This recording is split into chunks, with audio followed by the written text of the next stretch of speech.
எனக்கு அன்பானவர்களே, இயேசுவின் நாமத்தில் வாழ்த்துக்கள். தேவ கிருபையினால் இயேசுவோடு பேசுவோம் வாருங்கள் என்ற இந்த தொடர் வார்த்தைகள் அடிமை பேசும்போது ஒரு தலைப்பின் அடிப்படையில் 5 அல்லது 6 செய்திகளை கொடுக்கிறேன். அநேகருக்கு இது ஆசீர்வாதமாக இருக்கிறது என்று சொல்லியிருக்கிறார்கள். நீங்களும் அறிவீர்கள். இந்த முறையும் ஒரு தலைப்பின் கீழ் சில வார்த்தைகளை உங்களுக்கு சொல்லுவேன். உறுதியான வாழ்வு. இதான் இந்த முறை நான் கொடுக்குற ஒரு தலைப்பு, உறுதியான வாழ்வு. ஏன்னா அநேகருடைய வாழ்க்கை நீங்கள் பார்த்தால் ஸ்திரத்தன்மை இல்லாமல், எதிலுமே உறுதி இல்லாமல் அலசடிப்படுகிற ஒரு அனுபவத்தை பார்க்க முடியும். முன்னாலே பேச்சு ஒன்று இருக்கும், பின்னாலே அதற்கு மாறான வாழ்க்கை இருக்கும். அப்போ சிலர் சொல்லுவார்கள், என்ன அங்கே அப்படி பேசுனாங்க, இப்போ ஒரு வார்த்தையில் ஒரு ஸ்டாண்டர்ட் இல்லை, ஒரு உறுதி இல்லாமல் தடுமாறுறாங்கன்னு. உறுதி இல்லாமல் செயல்பட்டால் சத்துரு உள்ள நுழைவான், வாழ்க்கை சீரழிக்கப்படும்.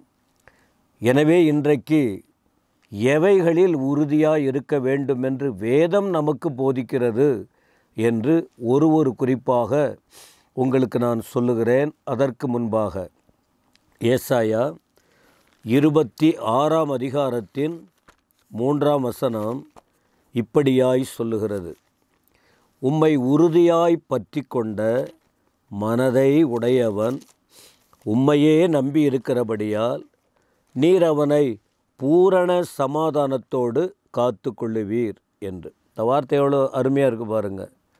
யாரை உறுதியாய் பற்றி கொள்ள வேண்டும்? தேவனை. மனிதர்களை நீங்கள் பின்பற்றி பாருங்கள், பிடிச்சு பாருங்கள், ஒரு குறிப்பிட்ட காலம் மாற்றங்களை பார்க்க முடியும்.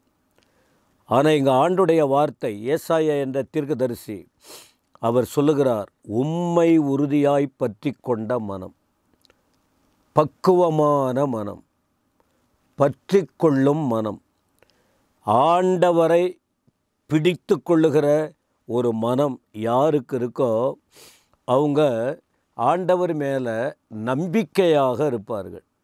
அப்படி நம்பிக்கையாக இருக்கும்போது என்ன நடக்கும் தெரியுமா? சமாதானம் அவர்கள் உள்ளத்தில் கடந்து வரும். இப்போ தேவனை உறுதியாய் பற்றி கொண்டு அவர் மேல் நம்பிக்கை வைத்து அந்த தேவன் காட்டுகிற வழியில் நடக்கும்போது சமாதானம். இன்றைக்கி தேவை அதுதானே. பல விதங்களில் சமாதான குறைவு ஏற்படுகிறது. எப்படியாயினும் நீங்கள் சமாதானத்தோடு வாழ வேண்டும் என்பதுதான் நாங்கள் உங்களுக்கு சொல்லுகிறதான ஒரு வார்த்தை. ஆண்டவரை பற்றி கொண்டால், ஆண்டவரை உறுதியாய் பிடித்து கொண்டால் ஆண்டவர் அவர்களை ஆசீர்வதிப்பார். ஆதியாகமத்தின் புஸ்தகத்தில் 32 அதிகாரத்தில் நீங்கள் படிக்கும்போது யாக்கோபு, அந்த ஆதியாகமம் 32 முழுவதையும் படித்து பாருங்கள், ஒரு மிகப்பெரிய சோதனை அவருக்கு ஏற்பட்டது. சோதனை, எதிர்ப்பை சந்திக்கணும். ஏற்கனவே அவர் வாழ்க்கையில் ஞானமில்லாமல் பேசினதும், ஞானமில்லாமல் நடந்ததும், அல்லது மனுஷீகத்துக்கு இடம் கொடுத்து அவசரப்பட்டு சிலருடைய பேச்சை கேட்டு அவர் வாழ்ந்தபோது, மற்றவர்கள் வார்த்தைக்கு அவர் செவி கொடுத்து போனபோது அவர் வாழ்க்கை பாதிக்கப்பட்டது. அது அவருடைய மனதை உறுத்தி கொண்டே இருந்தது. ஆனால் ஒரு கட்டத்தில் அவர் அந்த மனிதனோடு சமாதானமாய் இருக்க வேண்டும் என்று ஆசைப்பட்டார். அது கைக்கூடி வரவில்லை. அவர் உள்ளத்தில் அது பாதிப்பை உருவாக்கி கொண்டே இருந்தது. அப்போ இந்த சமாதானத்துக்காக அவர் செய்த ஒரு காரியம், ஆண்டவரை பிடித்து கொண்டார், ஆண்டவரை தேடினார், தேவன் மீது நம்பிக்கை கொள்ள ஆரம்பித்தார்.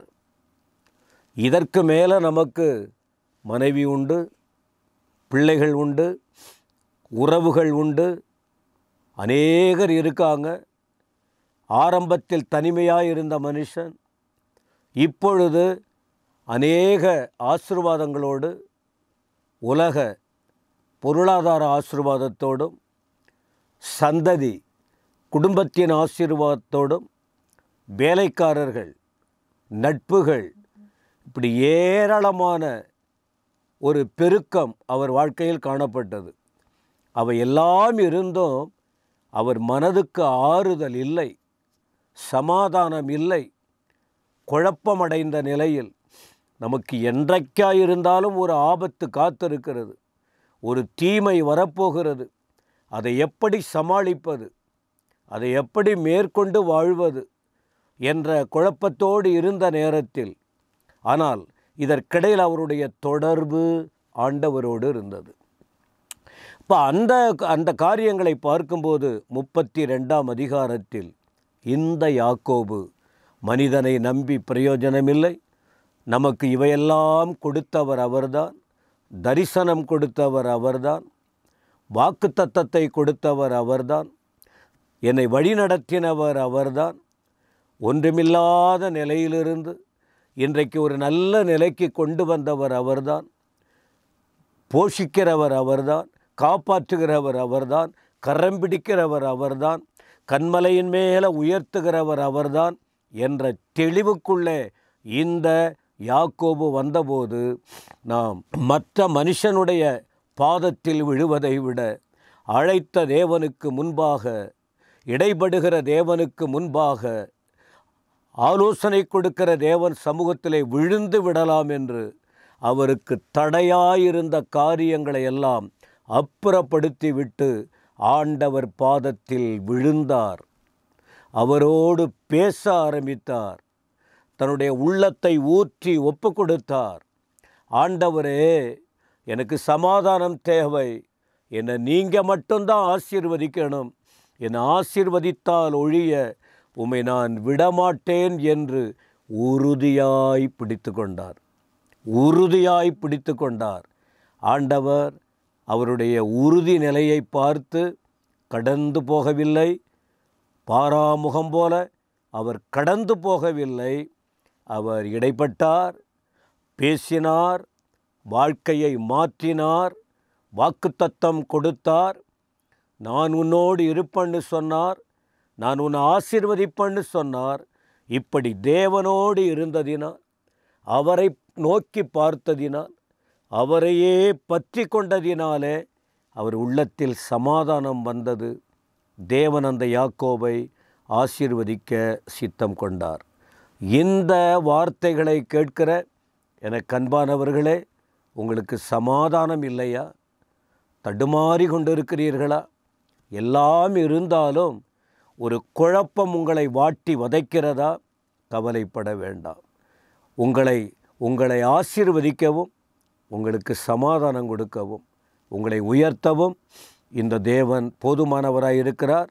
ஆனால் நீங்கள் ஆண்டுடைய பாதத்தில் விழுந்து விடுங்கள். உறுதியாய் அவரை பிடித்து விடுங்கள். அவர் உங்களை தொடுவார், வாழ்க்கையை மாற்றுவார். நீங்களே நன்றி சொல்லுகிறவராய் மாறுவீர்கள். எனவே இப்படிப்பட்ட வேத வார்த்தைகளை கேட்டு நீங்கள் ஆசீர்வாதமாய் வாழ உங்கள் மனம் கர்த்தரை சார்ந்து இருக்கட்டும். அப்பொழுது உங்கள் நம்பிக்கை பெருகும், சமாதானம் வரும். ஆண்டவர் உங்களை ஆசீர்வதிப்பாராக. ஆமேன், ஆமேன்.